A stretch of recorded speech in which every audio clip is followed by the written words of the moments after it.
gever en gaf. Er zal maar één rondgang zijn. Dus indien u 3 keer zijn meegenomen, het bestuur van Helena Christina weet er allemaal raad mee.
comporting in Santa Pisa.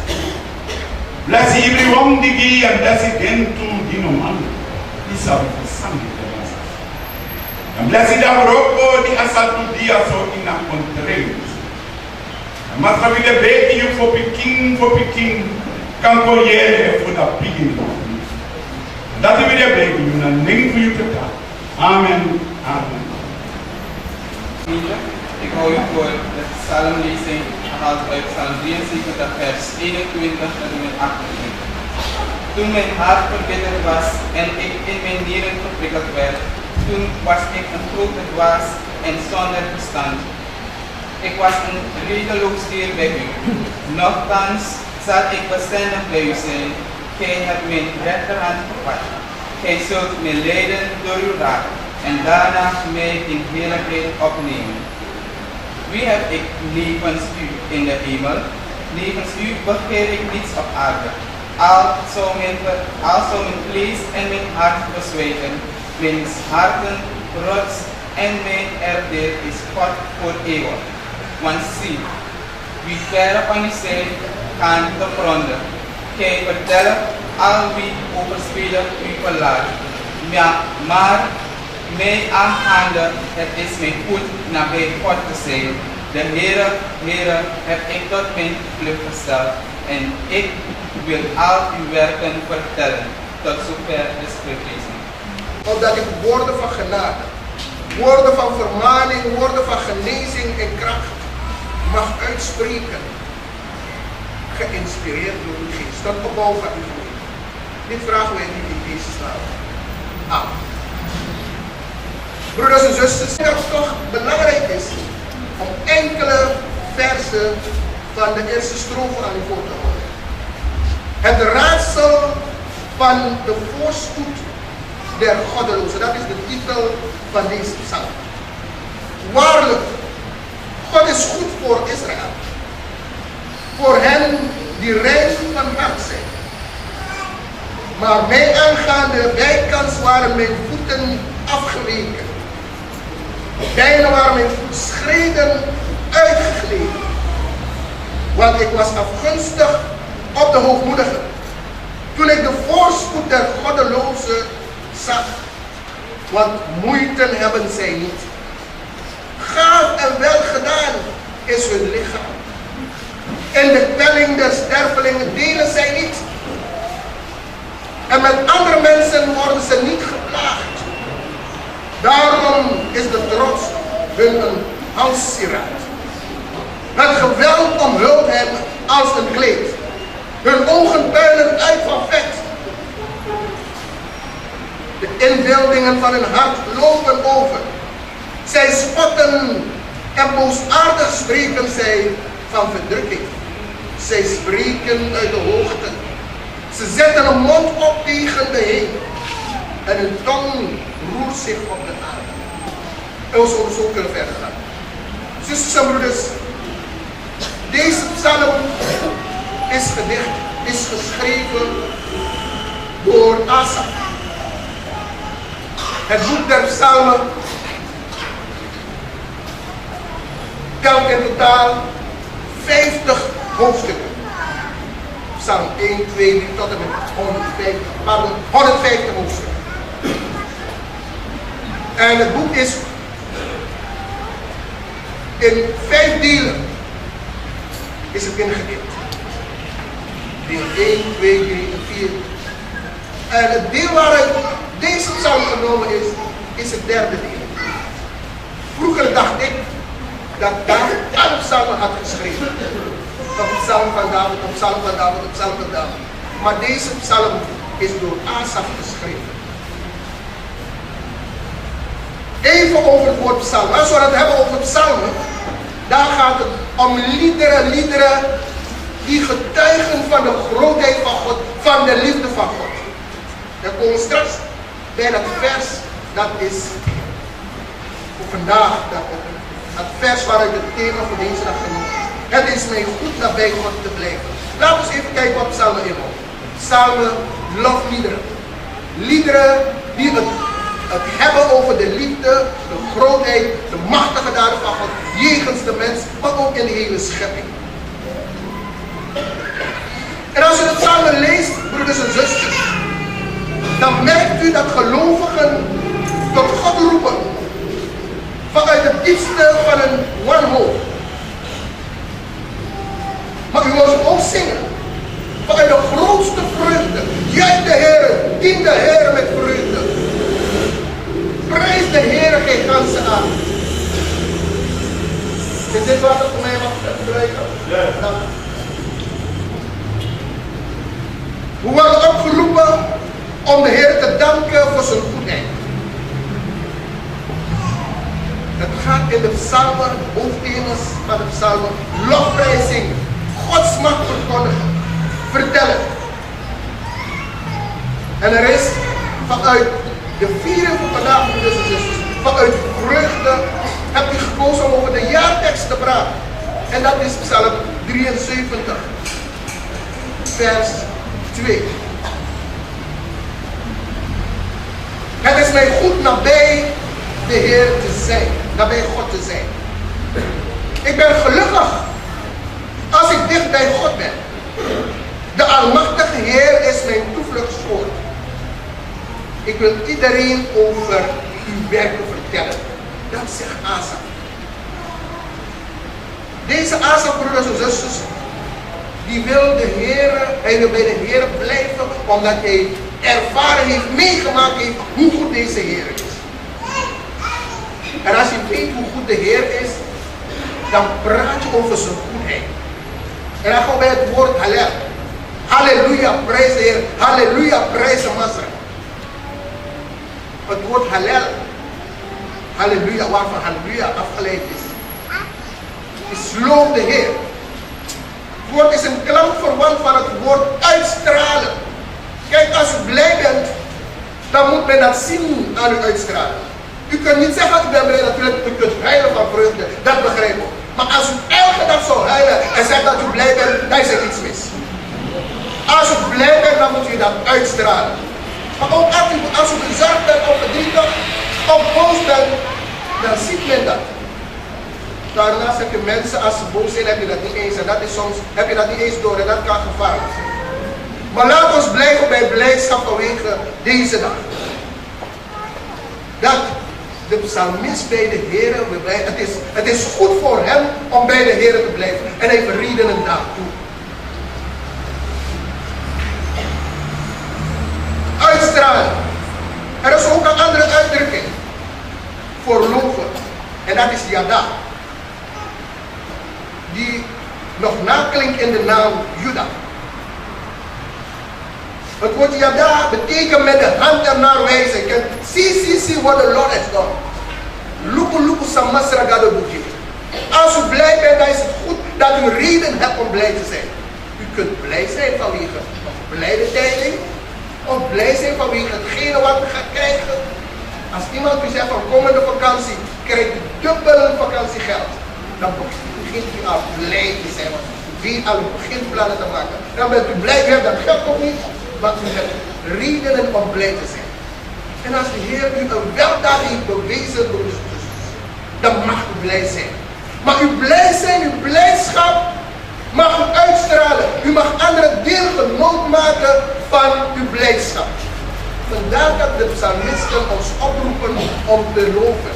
En die psalm die we hebben gedaan als wissellezing, juich de Heer, gij ganse aarde.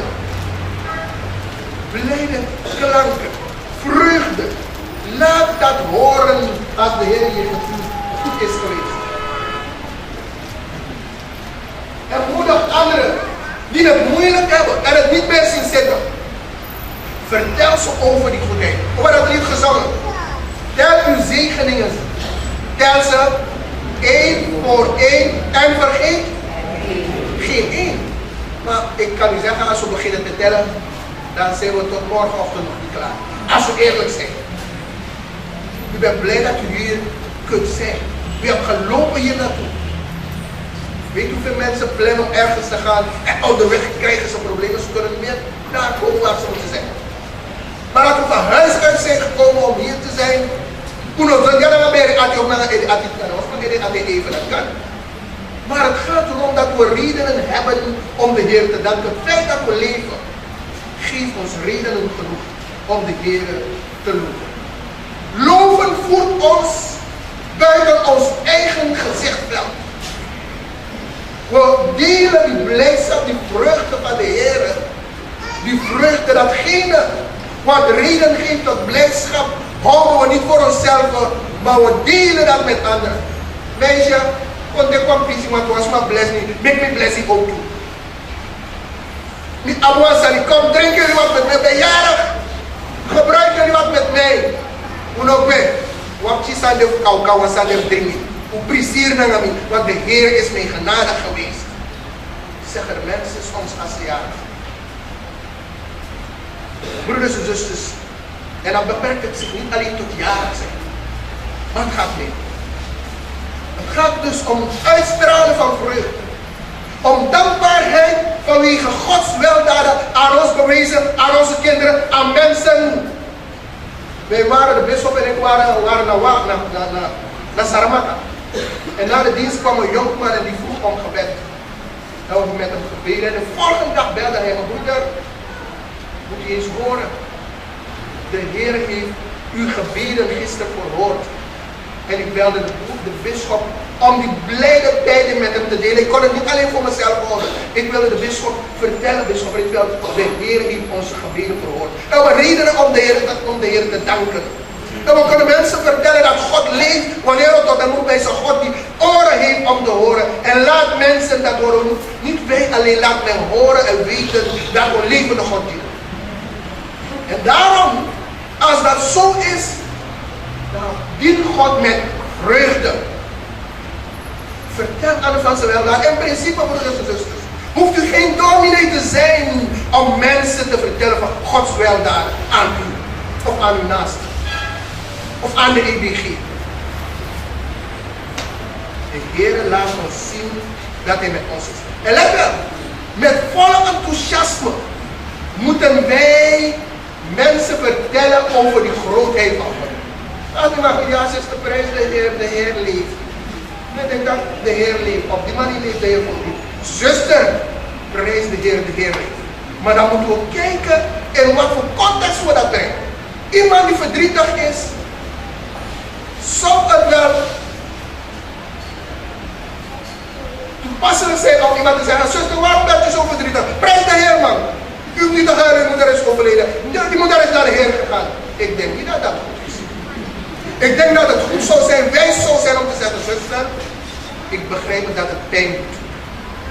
Uw moeder is heen gegaan. Maar weet u, de Heer die het leven geeft, neemt het leven wanneer het hem behaagt.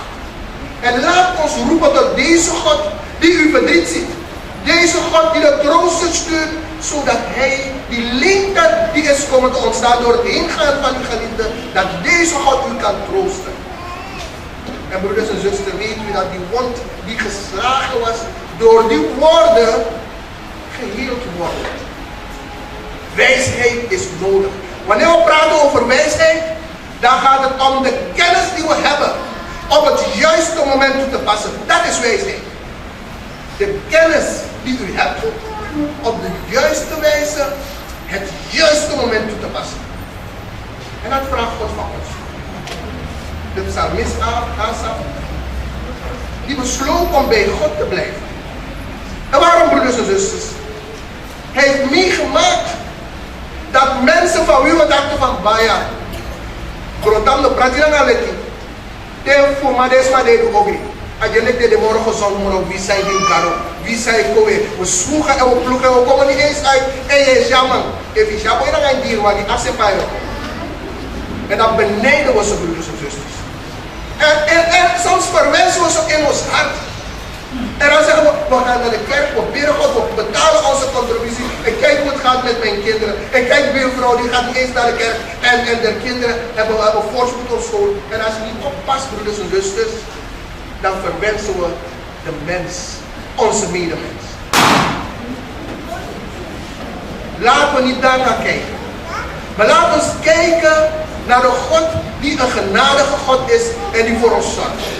En wanneer we bij hem blijven, met hem leven, hem zoeken dag en nacht, dan laat hij ons zien dat voorspoed niet alleen in de hemel op ons wacht, maar ook hier op aarde mogen wij een deel van dat wat ons te wachten staat ervaren, meemaken.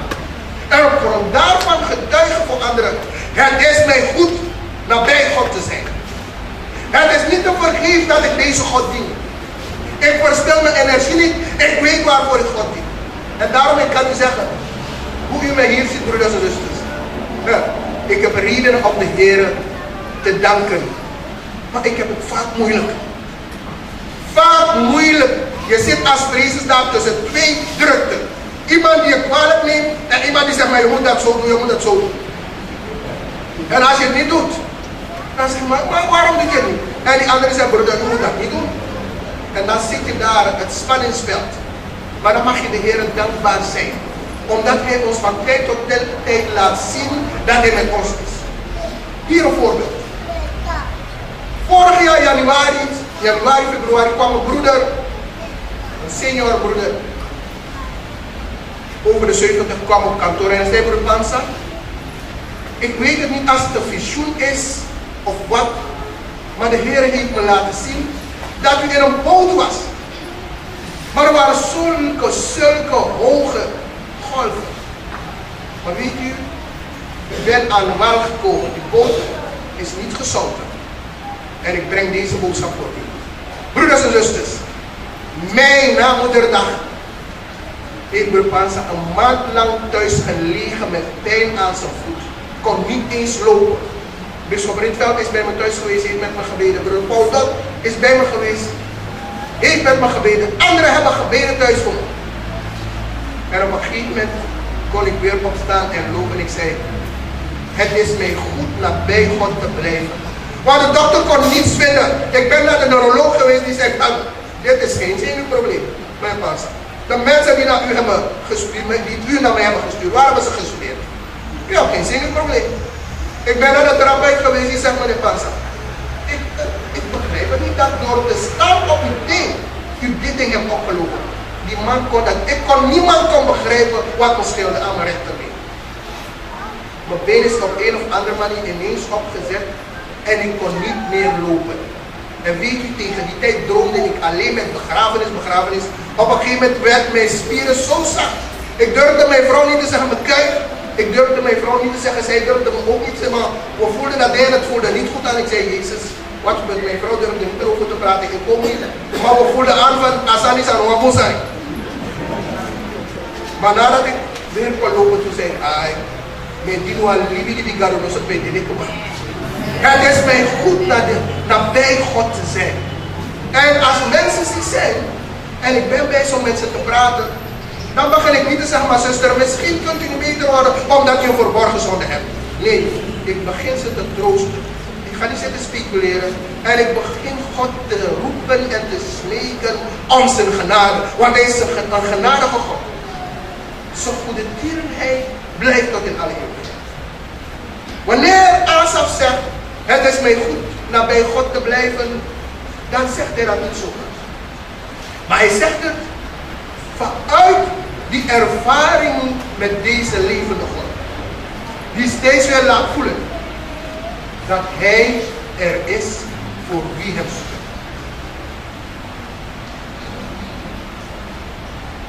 En u begrijpt, broeders en zusters, wanneer we worden opgeroepen om de Heer te loven en te prijzen, dan is het niet zomaar. De oproep om de Heer te prijzen en hem met blijdschap te dienen, moet gezien worden als een bevel. Een terecht bevel. Het zingen voor God beperkt zich niet alleen tot goede dingen. Maar ook met zingen kunt u problemen oplossen. Als u niet kunt bidden met problemen, als u een platenspeler of een cassette recorder of een cellulair hebt met gospel, met christelijke liederen, zet die liederen en probeer mee te leren, want soms is de nood zo hoog dat u niet eens uw mond kan open doen om te zingen, prijs de Heer met blijde gaan.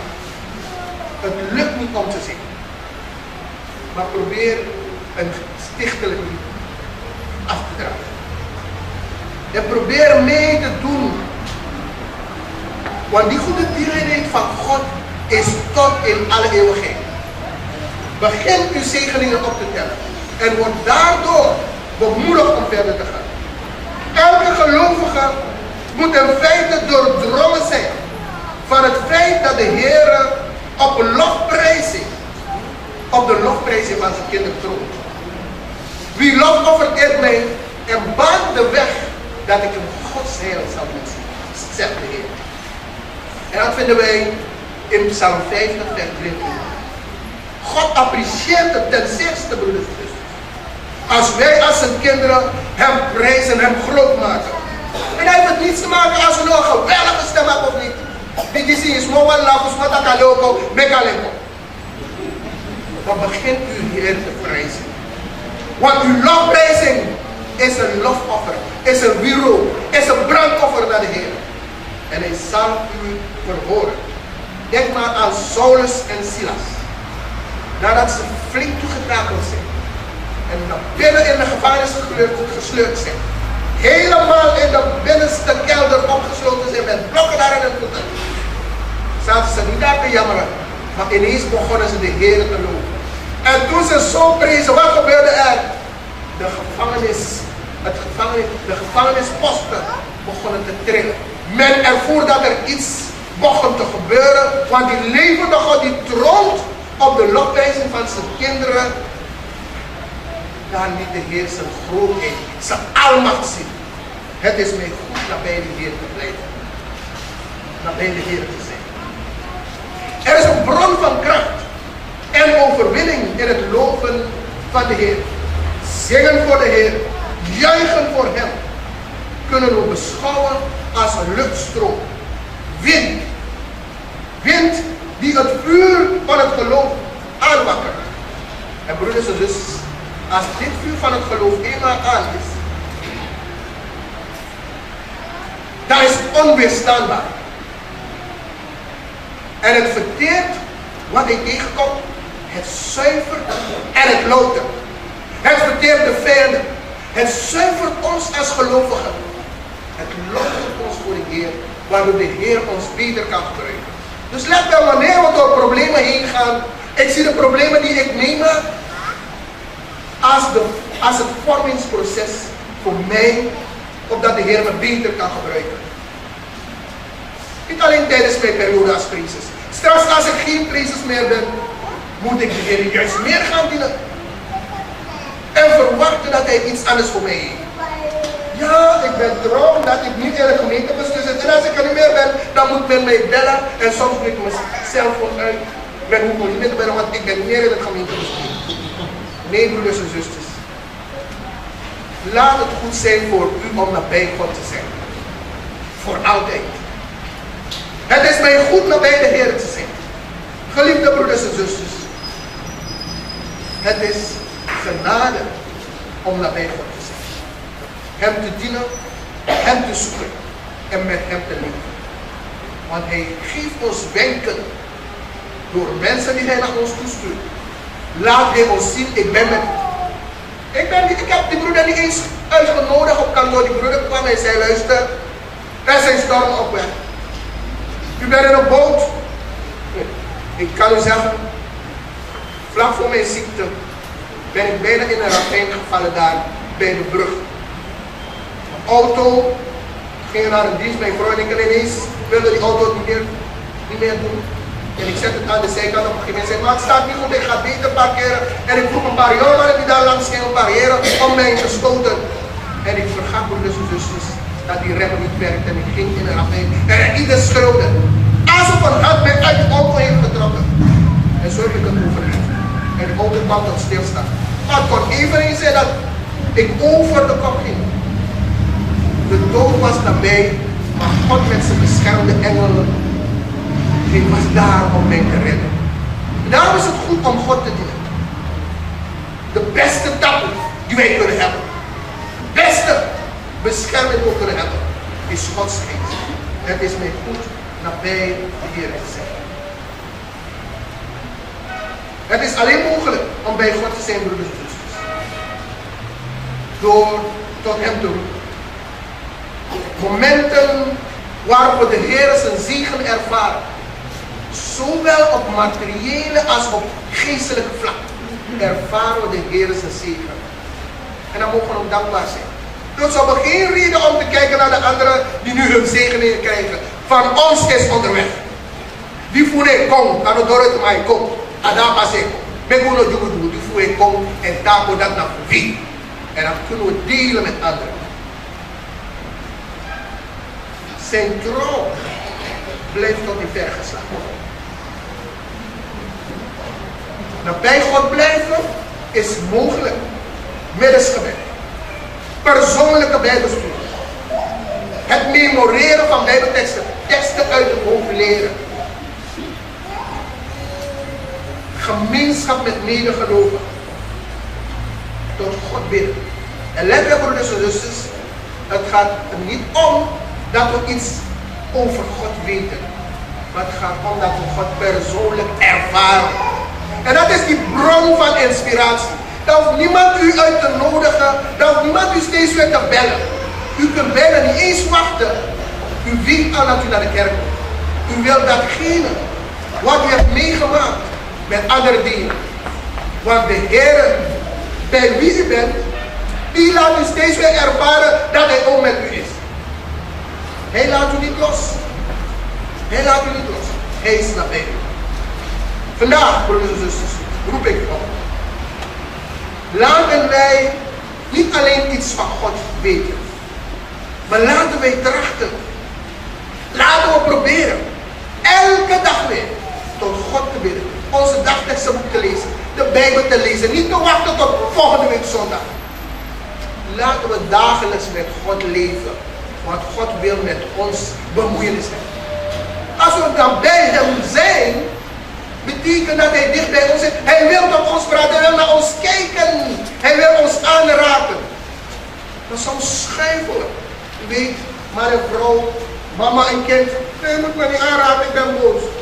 God wil ons aanraken en we moeten ons laten aanraken. En dat kan door het contact met Hem. Gebed. Bijbelstudie. Leer Bijbelteksten uit het hoofd. Uw woord is een licht op mijn pad en een lamp voor mij. Ik berg uw woorden in mijn hart opdat ik tegen u niet zondig. Laten we dat doen. En het woord van God dat in ons is. In het begin was het woord. En het woord was bij God. En het woord was God. Het woord van God dat in ons is God in ons. En dat helpt ons om bij Hem te blijven. Maar als we wachten tot zondag. Tussen 2 zondagen gebeuren er zoveel dingen. Blijf bij God. Ik roep u op. Deze oproeping geldt ook voor mij. Laten we bij God blijven. En hem persoonlijk kennen. God ervaren. En dat is ons dagelijks leven. Dat we die ervaring in ons dagelijks leven toepassen. Want dat is de bron. De kracht die ons staat. Het is mij goed nabij God te zijn. Broeders en zusters, namens het provinciaal bestuur wil ik u met deze woorden van harte feliciteren. En ik oproep om het gemeentewerk dat u bent komen aantreffen voort te zetten. Met enthousiasme, blijdschap, opdat de medemens mag weten dat het dienen van God geen saaie gebeurtenis is. Maar het is iets met vreugde, want onze God is een levende God. En Hij beweegt tussen zijn kinderen als ze hem met vreugde doen. God zegen ons met deze woorden. Amen.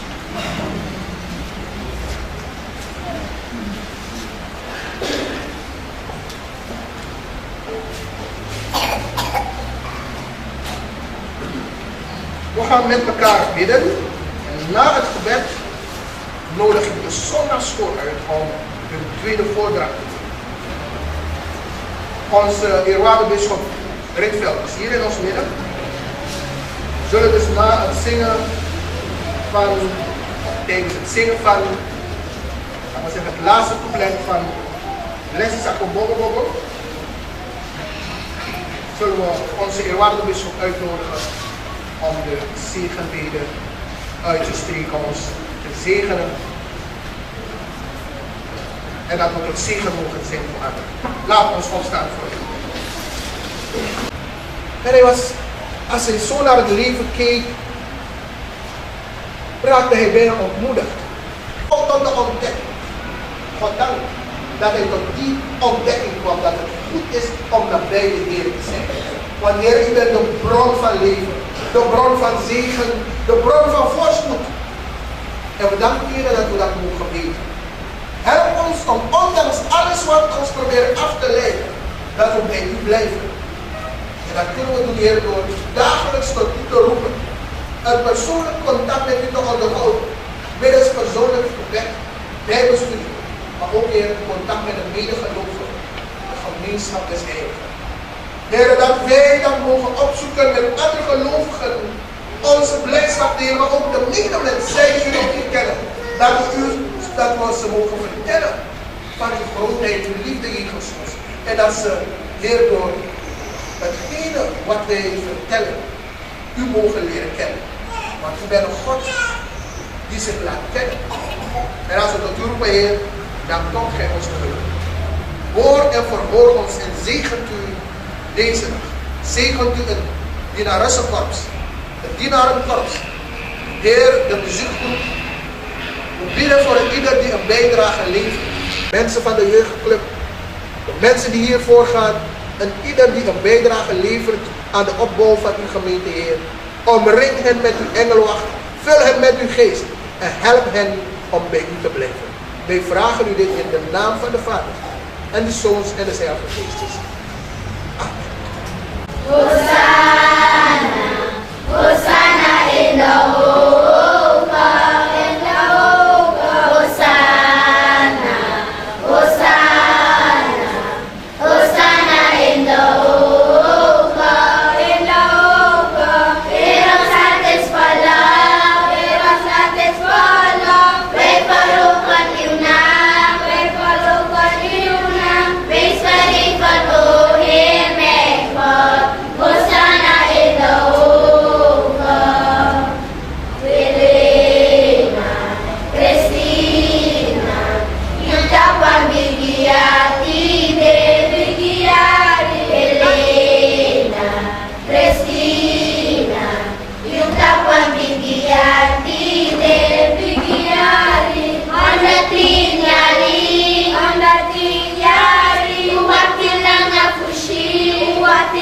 afushi, Represa gadolet kamenta, Helena Christina, Helena Christina, Naya confasteti, Helena Christina, Naya confasteti, Anatinyari, Nakanada Givi, Chokodasi Priscilino, Helena Christina.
bronchi, so di e begi take aposkopo fuli masra Jesus Christus sa prati komoko fu akerti disi kona ibri oso dirti nangamoro fara jaso na Helena Christina.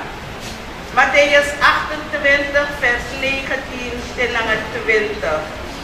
Mikisi al speki kari mafu timi no mandoro dati mikisi sa anjos van brevel van tegi uno na ate na uno mindri na imiprakseri en ay semi oku e bigi frusteri na alamang sa dena ini provinciaal bestuur lobby brada na nga sisa teki versteri na neem voor Jezus.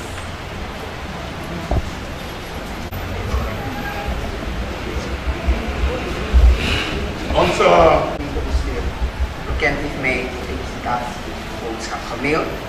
En hij geeft door dat hij niet aanwezig kan zijn, maar hij heeft de ontvangst van de uitnodiging bevestigd.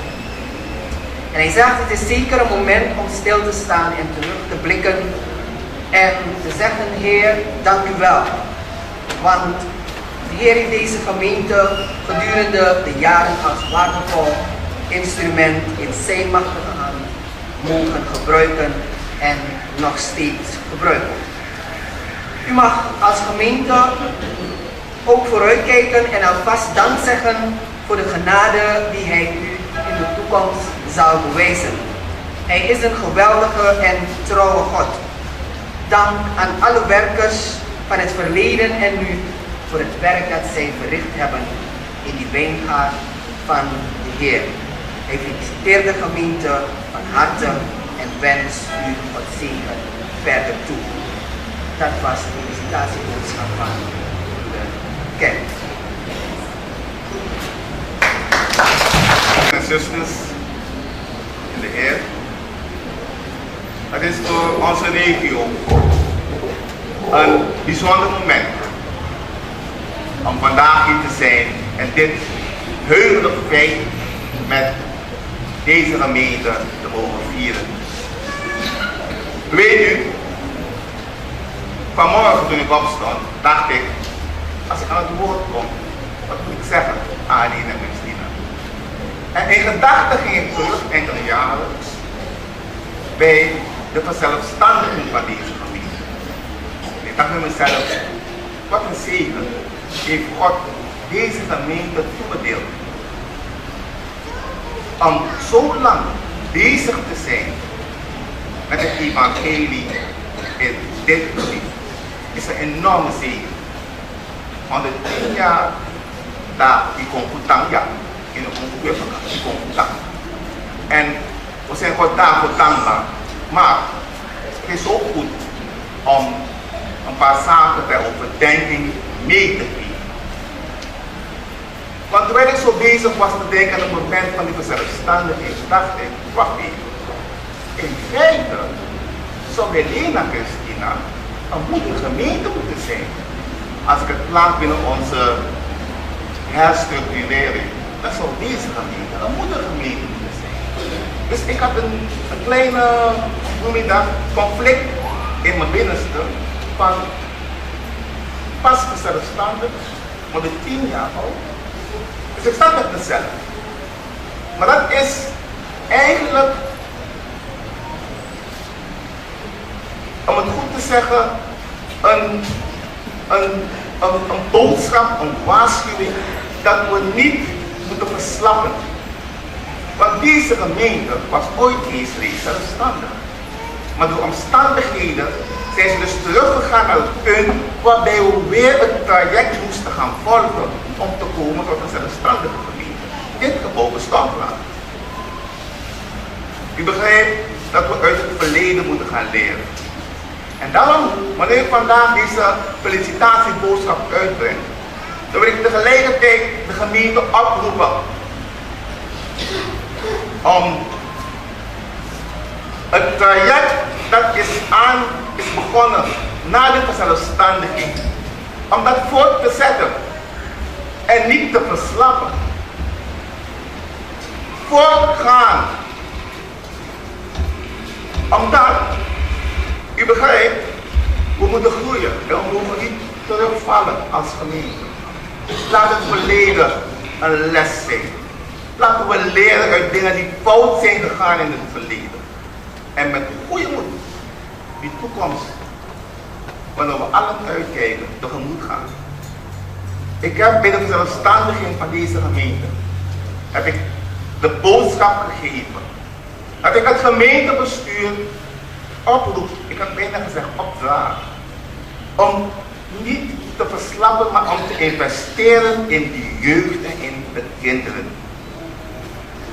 Ik heb een jongere naar voren geroepen, een kind en een jeugdige, en ik heb verzocht, investeer u in deze groep.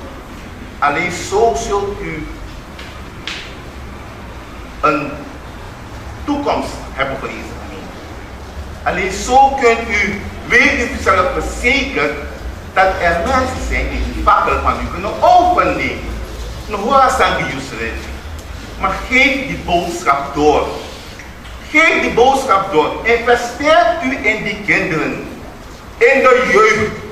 Ik vraag tolerantie bij zeker de 40-plussers om die jongeren, de kinderen te zegenen en ze de ruimte te geven om hun plaats in die kerk in te nemen. Want anders zal die kerk weer teruggaan naar het nulpunt, want we vergrijzen. We vergrijzen. Ik ben God dankbaar toen ik de zondagschool zag. Ik heb de jeugd niet gezien. Zullen er wel zijn. Dat geloof ik. Maar ik vraag aan de gemeente om hiermee rekening te houden en het regionaal bestuur zal dat zeker doen wanneer de verslagen, de plannen worden ingediend bij de conferenties, de regionale conferenties. En dan zullen we zien welke reserveringen, respectievelijk investeringen gepleegd zijn voor deze groepen. En we gaan erop staan dat u investeert in de jeugd. Alleen voor het voortbestaan van deze gemeente. En dan wil ik de vrijheid nemen om een stuk te lezen uit het woord van God, waarbij Mozes eigenlijk een soort gelijke boodschap geeft aan dit volk. En hen oproept om die boodschap niet voor zichzelf te houden. En dan lees ik hier, op een gegeven moment zegt Mozes tegen het volk, vrees God door al zijn inzettingen en geboden te onderhouden, die hij u oplegt. Gij en uw zoon en uw kleinzoon, kleinkinderen, alle dagen van uw leven, opdat gij lang leven moet. Mogen dit de boodschap zijn die ik mag geven namens het regionaal bestuur aan Gem.Helena Christina. Geef die boodschap. Ik dank u allen. Ik dank het bestuur. Ik dank het ieder die heeft bijgedragen dat dit alles mogelijk is. Ik ben God dankbaar als voorzitter van het regionaal bestuur dat wij op een afstand deze gemeente van de volgen en we zien dat er elan is. Er is werkdrift. Wanneer u deze zijn, gaat u zo door. Mag ik u namens het regionaal bestuur hartelijk feliciteren en ik wat zegen toewensen. En ik blijf de nadruk leggen op die boodschap. Ik verzoek u, denk aan die jongeren, denk aan die kinderen. Zij zijn het volk van deze kerk vanmorgen. Houd u rekening ermee. En we gaan naar die kijken, we gaan die blijven volgen. Take a blessing. En we zien de dag dat ieder en mogen God met ons zijn. En mogen inderdaad hij u nog zoveel jaren geven. Ik zeg 200 jaar. Omdat ik niet aan mezelf denk. Ik kan wel zeggen nog 10 jaar, dan maak ik het weer niet. Maar ik zeg 200 jaar. Voor de komende generatie. Zij moeten het meemaken. Deze kerk moet blijven bestaan. Mogen God u allen zegenen. Laat de blessing. Dank u wel. Uitnoemen. GB van Helena.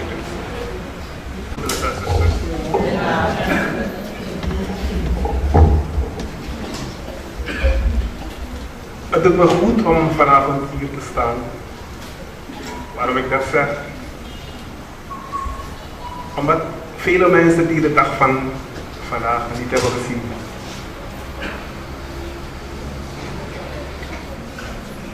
En dat is genade.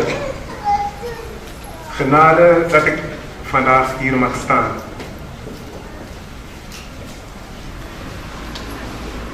Van harte welkom, het Sarankoor.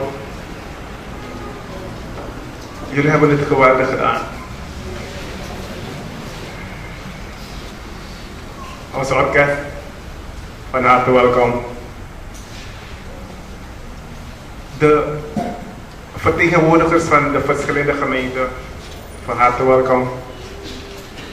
De predikanten, in het bijzonder de predikanten die de diensten bij ons verzorgen. Ik zie een paar van ze hier. Welkom. Het RB, het PB, de bisschop is er niet. Bisschop Rietveld is er wel. Van harte welkom. Priesters Panza, van harte welkom. Namens het gemeentebestuur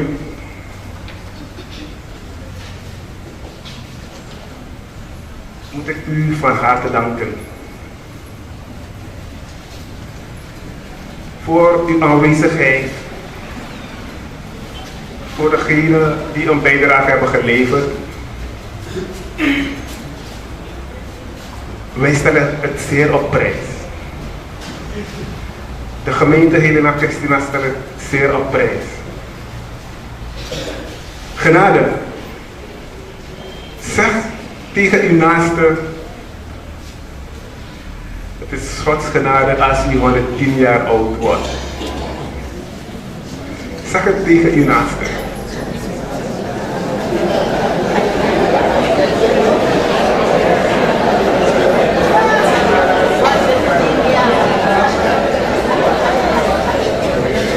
Dank u wel.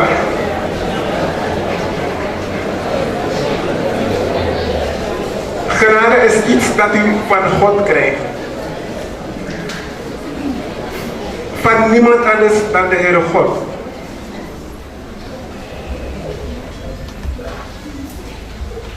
Het is genade. Het is Gods genade dat u vandaag gemeente Helena Christina 110 jaar viert. Het is Gods genade dat u het mag meemaken. Ik zou onze commissie leden naar voren roepen.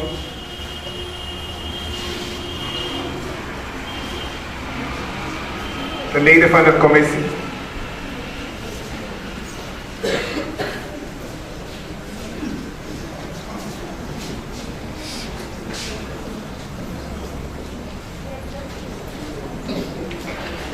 Leden van onze feestcommissie. Ik zou de leden zelf vragen om zich voor te stellen aan de gemeente en de gasten. Ik begin bij broer Patrick.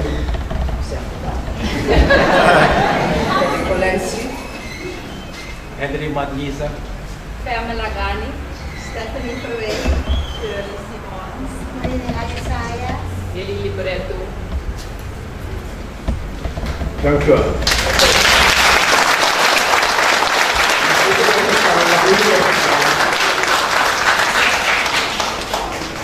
Het zijn deze mensen die de dag vandaag hebben georganiseerd, samen met het gemeentebestuur.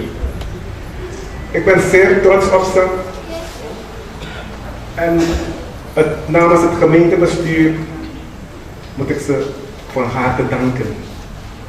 En ik moet ze zeggen dat ze de gemeente ten alle tijden zullen blijven ondersteunen. Jullie worden van harte bedankt.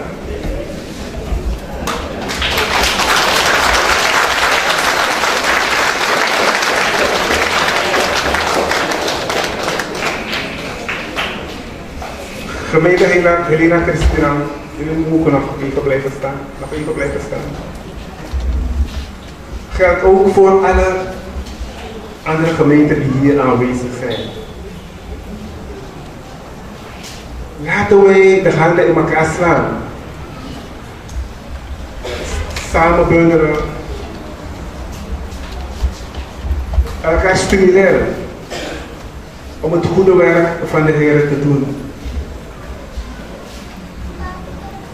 En onze EBV-gemeente verder op te bouwen.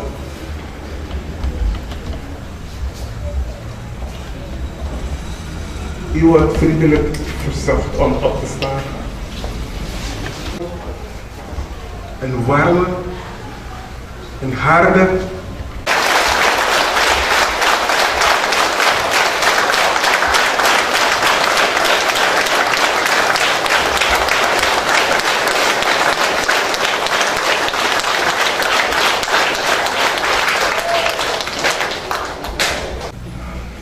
ja. Het gemeentebestuur zal ik ook aan u voorstellen. Ik begin bij zuster Jaan.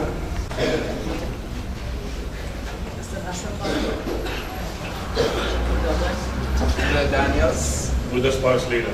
En broeder Alvitro.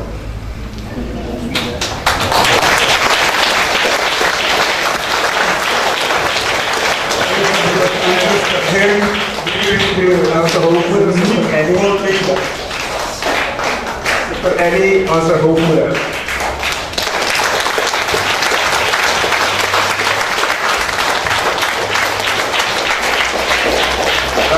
Dank u wel. Genade en vrede zijn met u allen.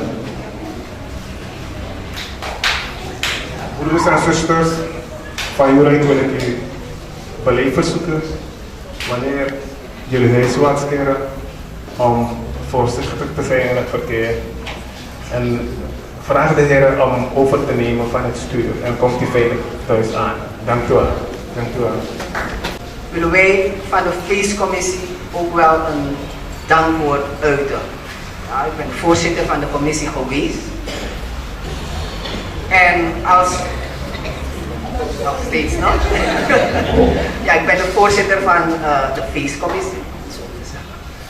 We willen als commissie in de eerste plaats alle dank en eer aan onze lieve Heer daarover geven. Ja, want zonder hem was het niet mogelijk dat we dit konden doen. Dus hij verdient alle dank en eer. En daarna willen wij een ieder die op welke wijze dan ook zijn of haar bijdrage geleverd heeft, zij in natura, financieel, wat dan ook. Ja, we willen niemand tekort doen, maar ieder, de sponsoren, van waar ze ook zijn gekomen, willen ze heel hartelijk dank zeggen voor hun bijdrage.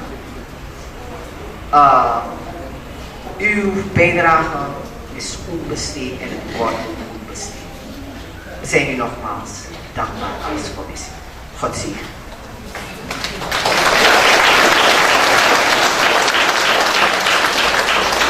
Uit te spreken wil ik nog een en ander toevoegen.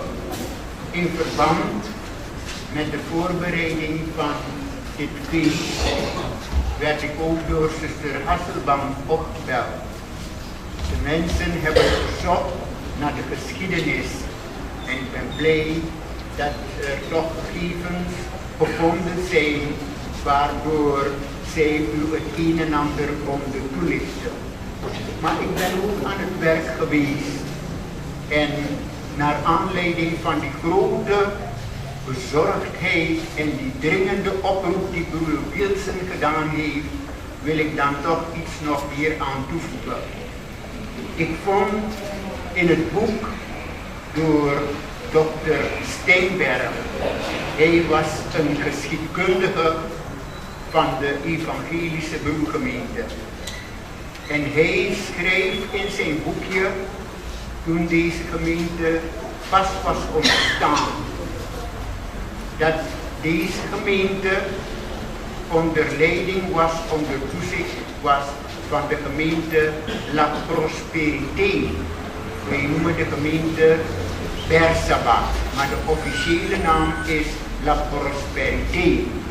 Ja, van daaruit kwam de voorganger om de gemeente hier geestelijk te verzorgen. Daarna, want deze plaatsen waren geïsoleerd. En hij schreef de gemeente Libanon en Helena Christina langs de Suriname rivier, of ook wel in Para. Dus dat was de heel oude tijd. En wanneer wij dit feest herdenken, dan mag onze dankbaarheid ook uitgaan naar al degenen die hier het evangelie verkondigd hebben.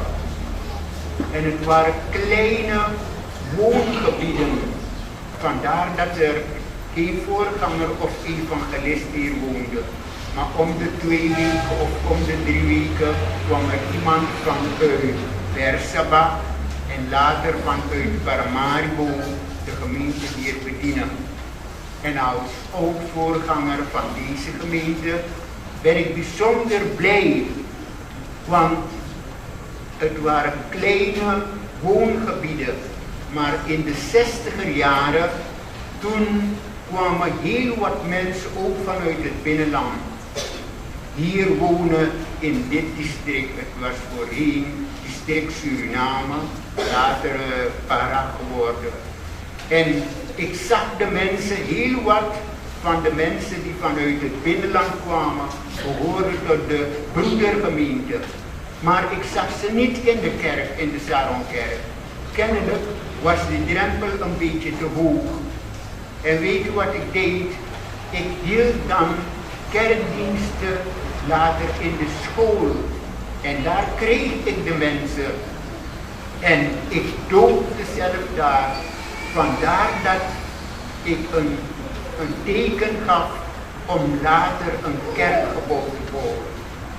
En een kerkgebouw staat nu op Pontbuiten. En diezelfde ontwikkeling merken we hier ook op. Dus die kleine gemeente Helena Christina is een grote gemeente geworden. En ik ben bijzonder blij en dankbaar. Je ziet het woord dat met geloof, met liefde en met voorbeden gezaaid is. Het groeit, het groeit, het groeit. En daarom vertrouw ik het beroep op de ouders dat ze dat woord aan de kinderen zullen geven, zodat deze gemeente werkelijk een mamacheertje zal worden voor al de gemeenten hier zo in deze buurt. In elk geval ben ik blij als voorganger om te zien hoe groot de gemeente wordt. Dus wees niet bevreesd, de Heer heeft zijn zegen gelegd en hij zal meer zegen geven. Ik zie zuster hier met de naam Steekmeyer, die ook met de krachten die de Heer God haar gegeven heeft, naast het werk van de school, heel veel heeft ingezet. En dat zij gezond, niemand is 100% gezond, maar ze is mooi opgeknapt. Daarom hebben we ook redenen bij deze gelegenheid de Heer te prijzen, want we hebben gebeden voor haar. En de Heer heeft zijn oor geneigd en de Heer heeft gezegd, ik zal mijn dochter niet vergeven en niet verlaten. Ik ben bijzonder blij dat u hier aanwezig bent, samen met al de andere mensen. Blijf u bidden en blijf u de Heer aanroepen, want de Heer is ons allen nabij. Dank u wel voor uw aandacht. Israël. Danken u dat wij mogen belijden dat gij bij ons waart, maar gij zijt bij ons nog en gij zult met ons de toekomst ingaan. We danken u dat gij uw dienaren hebt geroepen om uw naam te leggen op hen en gij zult ze zegenen. Ontvangt uw gemeente de zegen van onze Heer. De Heer zegene u en hij behoede u. De De Heer doet zijn aangezicht over u lichten en zij u genade. De Heer verheft zijn aangezicht over u en geeft u vrede. In Jezus'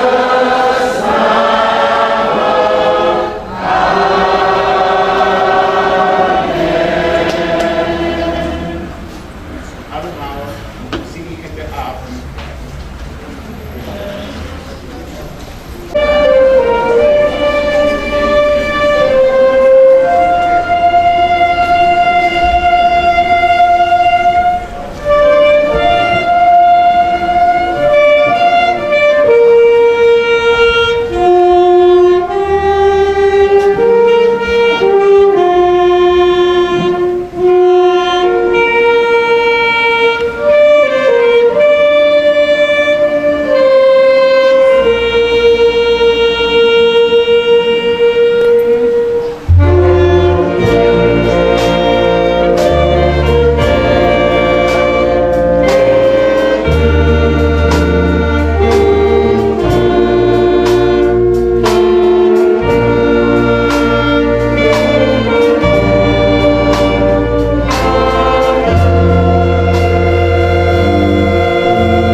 Deze ben ik niet.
Ook op in het verkeerde verkeer.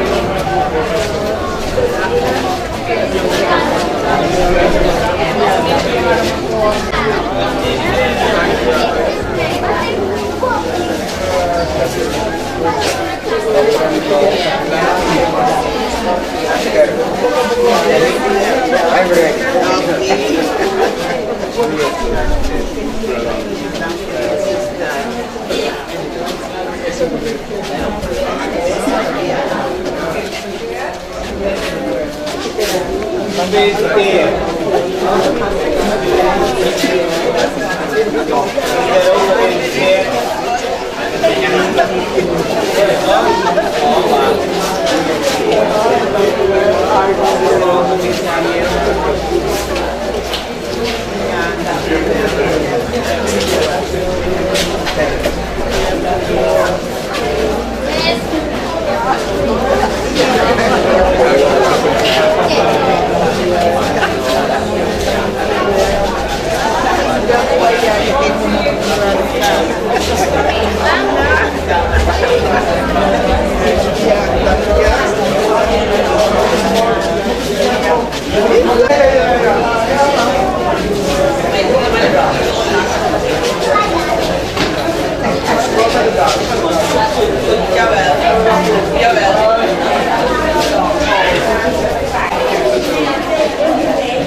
Made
Goedenavond, lieve mensen.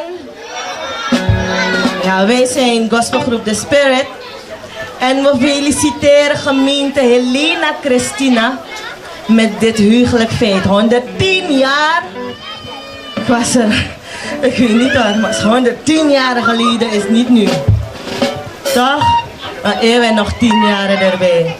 Nou, God genade, God bless. We hebben het vandaag zoveel keer gehoord. En we zijn hier om dit feest te vieren. We gaan de Heer prijzen. We gaan zijn naam groot maken. En dat we daadwerkelijk hier mogen staan. En deze mooie dag dus samen mogen vieren. God bless u nu. En ga zo voort, gemeente Helena Christina. De Heer sterke u in uw werk en alles dat we nog moeten doen. De Heer zal ons klaarstomen. In de naam van Jezus natuurlijk. Spirit.